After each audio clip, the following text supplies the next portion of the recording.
Friend Darshan இருக்கால, அவங்க அப்பா அம்மா எப்பயும் பக்கத்துல தான் தூங்குவாங்களாம்.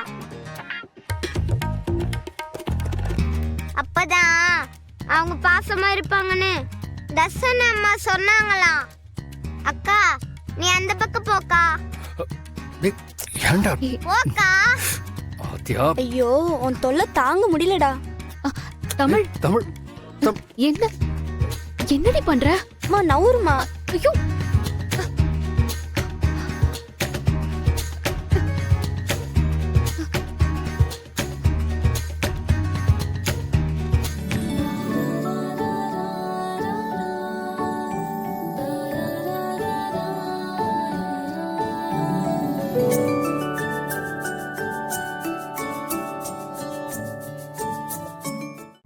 இன்றே டவுன்லோட் செய்து உங்கள் ஃபேவரட் ஷோக்களை என்ஜாய் பண்ணுங்க.